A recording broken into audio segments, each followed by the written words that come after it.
On a humid night in Memphis, July 1977, more than 11,000 fans filled the Mid-South Coliseum expecting another classic Elvis show. But when a young girl with long brown hair stepped to the microphone, whispers rippled through the crowd. It was Lisa Marie Presley, standing beside her father for the first time. The Mid-South Coliseum glowed like a jewel box against the thick July air. Inside, the crowd was restless, nearly 11,000 strong. Fans of all ages fanning themselves with folded programs and hand-lettered signs. The heat clung to every sequined jacket and satin scarf, but no one minded. They had come to see the king, and every second of waiting seemed to heighten the feverish anticipation. Stagehands darted behind the curtain, checking cables and microphones. In the pit, photographers adjusted lenses, eager to capture another shot from magazines that lived off Presley's mystique. Among them was a local journalist, Michael Green, his notepad already streaked with sweat. He scribbled crowd estimates and circled the name of the first song expected in the setlist. Also Sprach Zarathustra, followed by CC Rider. It was the ritual opening, one that sent a shiver down every spine, no matter how many times fans had heard it. Then the house lights dimmed. A thunderous cheer rose up, bouncing off the curved ceiling like a rolling storm. Boots stomped against concrete, women shrieked, and in the distance came the unmistakable swell of brass that always heralded his arrival. Elvis walked out draped in a white jumpsuit, studded with rhinestones that caught the spotlight like 1,000 stars. His cape shimmered with gold trim, spreading wide as he turned to face the sea of faces screaming his name. From the very first notes, the audience was in his grip. Some swayed, others clutched souvenirs, but all eyes locked on the man who had come to embody not just music, but an era itself. To many, he seemed larger than life, a figure both human and myth. Yet even as he launched into the familiar rhythm of CC Rider, there was a quiet tension in the air. Something different pulsed beneath the usual spectacle. Fans waved. Polaroid cameras, desperate to freeze the night in a frame. The sweet smell of popcorn mixed with cigarette smoke drifted through the aisles. In row 14, a little boy clutched a homemade sign that read, "We love you, Elvis," in red marker, his mother brushing tears from her eyes before the music had even properly begun. In that moment, the community inside the Coliseum felt like one vast family, united by the man in white on stage. But not even the most seasoned fan could sense what was about to unfold. They expected songs, sweat, scarves, and the thrill of being in the same room as Elvis Presley. What none of them realized was that the night would pivot into history, not because of the man they had come to see, but because of a child who bore his name. Few in the crowd realized they were about to witness history. The show pressed on with its familiar electricity. Elvis moving through the first numbers, sweat already glistening on his brow beneath the hot stage lights. The brass band hit its marks, the sweet inspirations carried their harmonies, and the audience's energy surged in waves. Yet, when the opening chords of Don't Cry, Daddy began, something shifted. The tempo slowed, the spotlights narrowed, and a hush rolled through the arena. It was a song that had always carried a special weight. One Elvis sang with a visible ache in his voice. Michael Green, crouched near the press row, leaned forward with his pen poised. Something about the body language of the stagehands caught his attention. They clustered near the wings, signaling quietly to one another. Then, with no announcement, a small figure appeared in the shadows at stage right. Lisa Marie Presley, just 9 years old, walked cautiously into the glow. Her long brown hair shimmered under the light, and her white dress seemed oversized against the grandeur of the stage. In her hands, she clutched a microphone almost too large for her grip. Gasps tore through the crowd. The suddenness of it all made the arena ripple with confusion. Some fans leaped to their feet, applauding wildly. Others froze, as though not quite sure if this was part of the show or some fragile intrusion into their idol's myth. Then came the silence. The arena went dead silent in a way rarely heard in a rock and roll performance. Even the clinking of ice in plastic cups stopped. Elvis turned mid-verse, his eyes widening for just a moment before softening into a smile that reached past the exhaustion he often carried in those final years. He nodded once, slow and deliberate, as if giving her both permission and protection. Lisa's hands trembled as she raised the microphone. The band instinctively pulled back, their notes softer, waiting for whatever might follow. The drummer's sticks hovered above the snare, barely daring to tap. In the audience, a woman clutched her friend's hand and whispered, "It's his little girl." The words rippled from row to row, until it felt as if every person in the building had realized it at once. Here was no seasoned performer, no rehearsed spectacle. Here was a child stepping into the vast shadow of her father's legend. And in front of more than 11,000 people, she drew her first breath to sing. How would you feel, standing where she stood, trembling yet determined, about to open your voice into the void of a stadium? What does it mean for a child to inherit not just a family name, but a stage that defines an era? The first note caught slightly in her throat, thin and uncertain. A few fans winced, fearing it might unravel, but she pressed forward, adjusting, steadying her sound. The tension in the air was unbearable, the crowd holding its collective breath. Elvis turned, smiled, and nodded for her to sing. Lisa's first shaky note drifted across the cavernous hall, fragile against the enormity of the Mid-South Coliseum. For a heartbeat, the crowd didn't know how to react. Some held their breath, others shifted uncomfortably, worried that the child might falter under the crushing weight of expectation. The entire performance hung in suspension, a single young voice fighting to be heard above decades of legacy. Then something extraordinary happened. Instead of noise, the arena went dead silent. Not a cough, not a shuffle, not even the creak of the metal bleachers. 11,000 people froze, united in reverent stillness. The silence itself became louder than applause, a living hush that pressed in from every direction. Lisa's voice cracked slightly, a slip that might have doomed the moment. But she steadied herself, adjusting her pitch, finding courage in the sound returning to her ears. The second line came stronger, clearer. From the press pit, Michael Green wrote a single line in his notebook. She's singing to her father in row 21.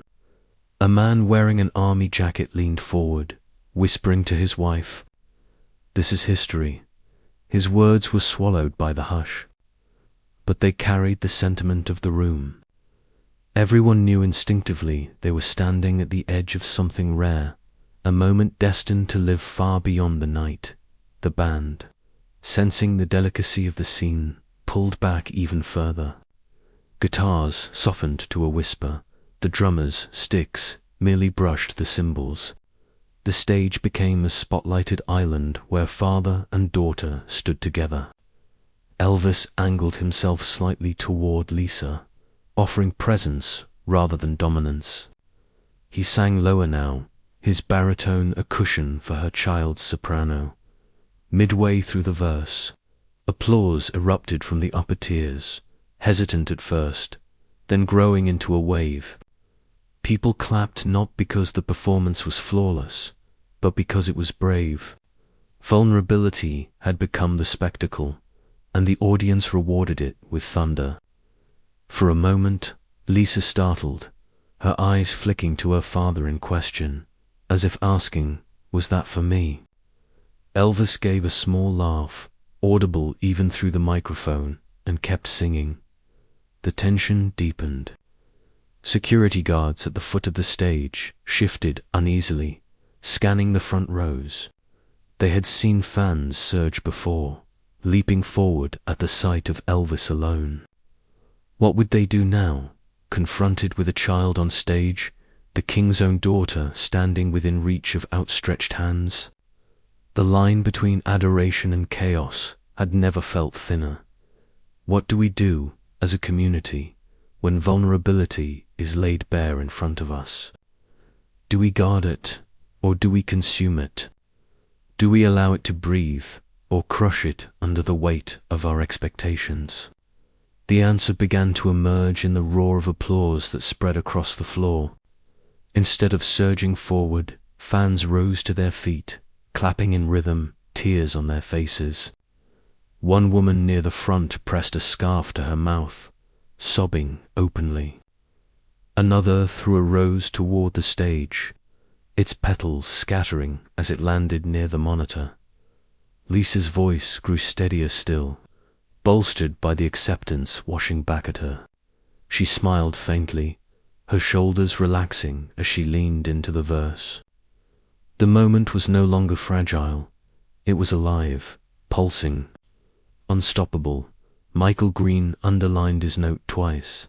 The hush became ovation, and then, just as the crescendo built, Elvis leaned closer, bringing his microphone toward hers, their voices meeting for the first time in harmony.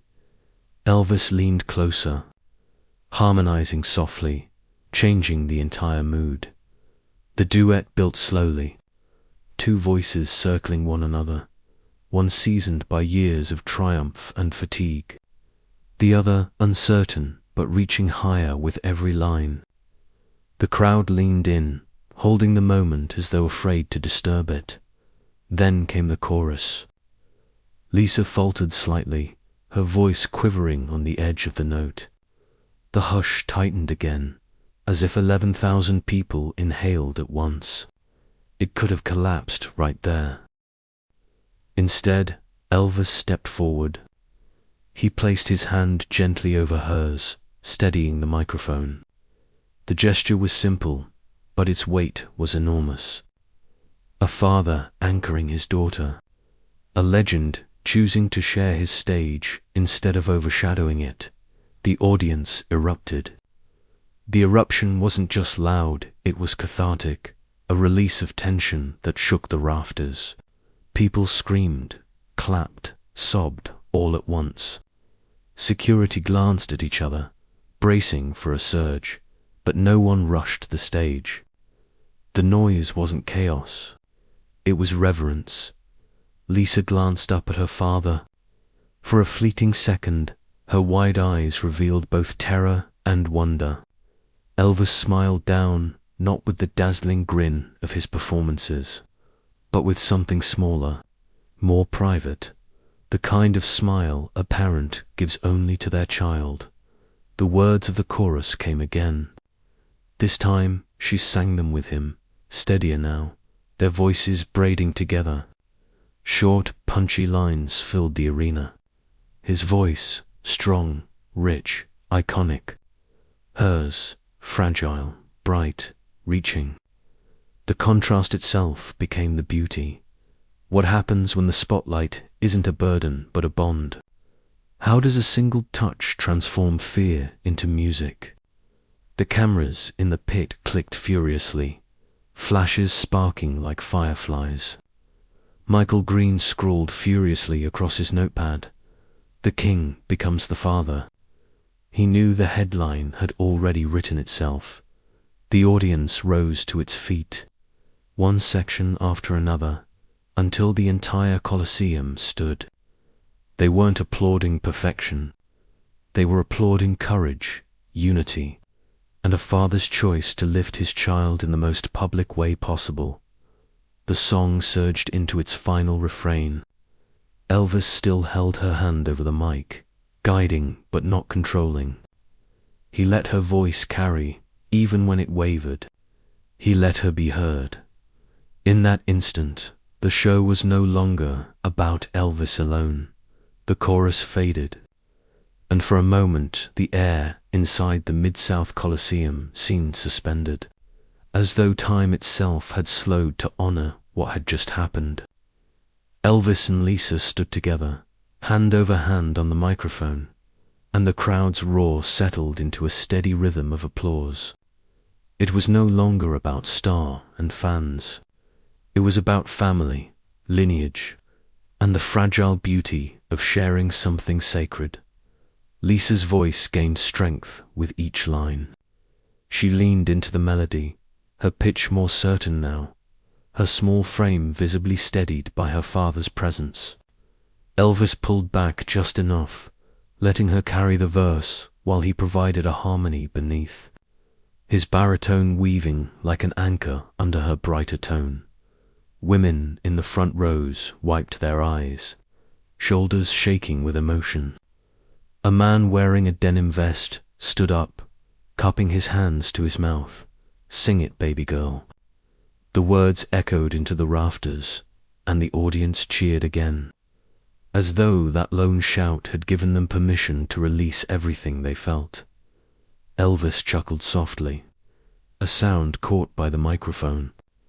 He turned his head toward Lisa with pride, his expression carrying a tenderness rarely glimpsed under the stage lights. For decades, fans had seen him toss scarves, blow kisses, dazzle with karate moves. But this was different. Here was the king not as untouchable icon, but as father.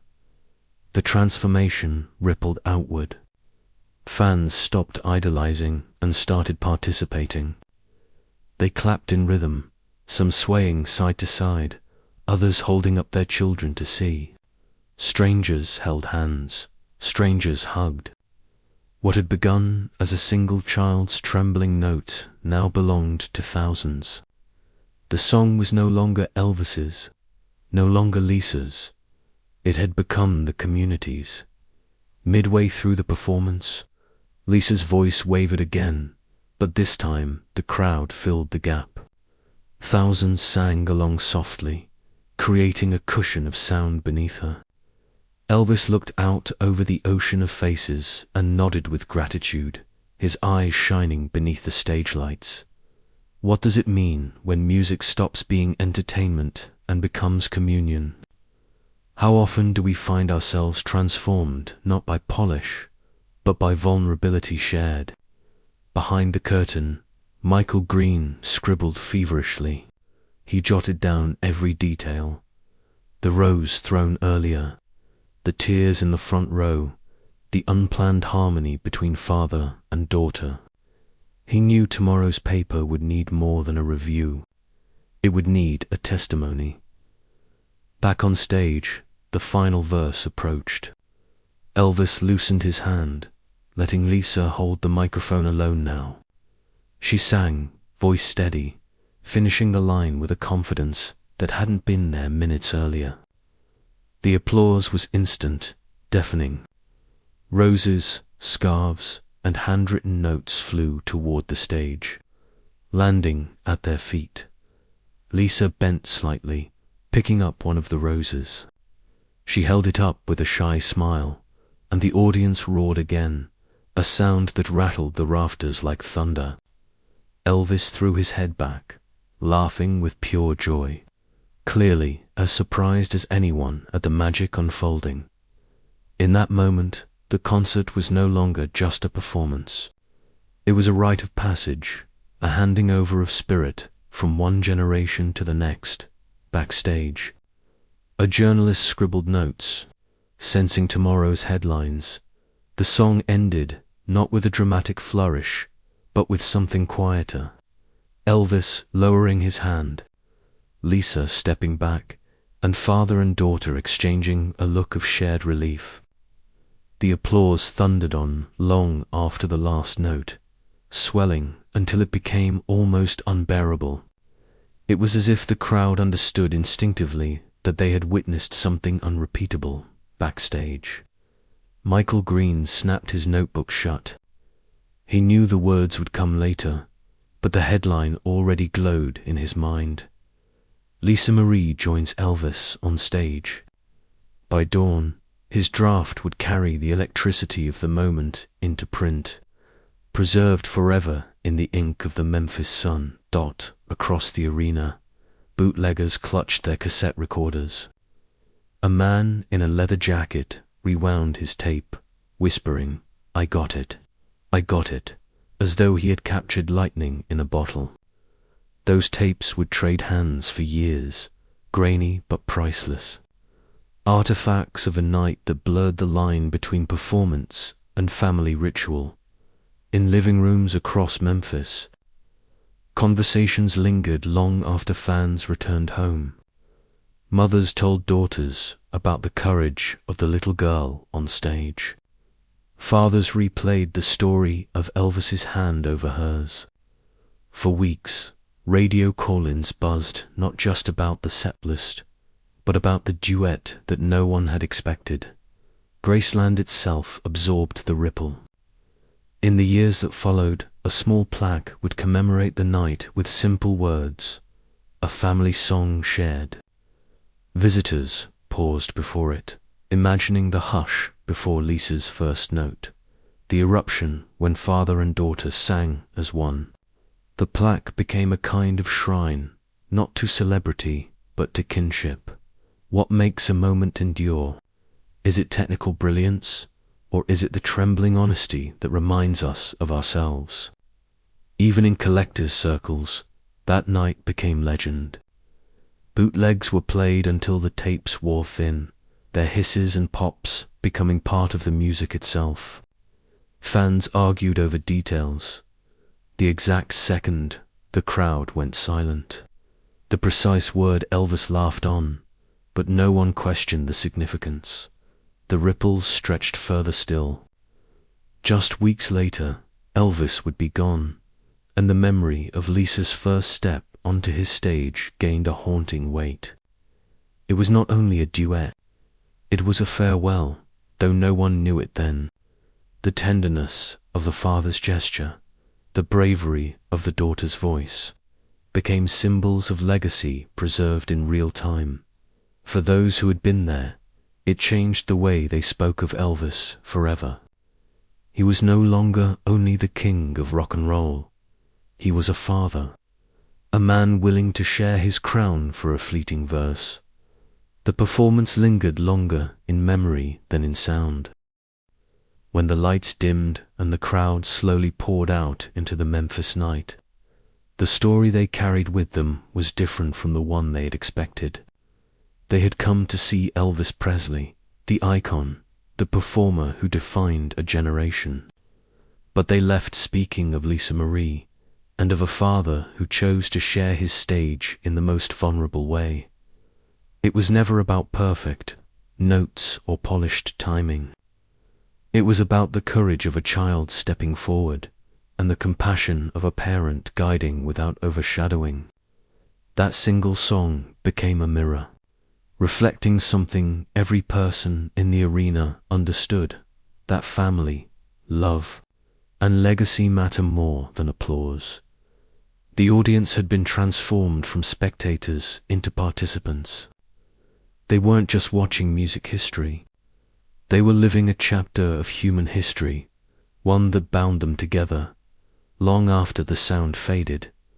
What do we remember most in life? The flawless performances, or the imperfect ones that revealed truth? In that moment, Memphis was reminded that greatness is not only in the spotlight, but in the hand extended across generations, and so the night became legendary, not because of its grandeur, but because of its intimacy. A father and daughter, a stage and a song, a community forever changed. This wasn't just music. It was a story of courage, love, and legacy. If this moment spoke to you, share it with someone who still believes in family bonds that outlast fame. And tell us in the comments, what moment of shared courage will you never forget?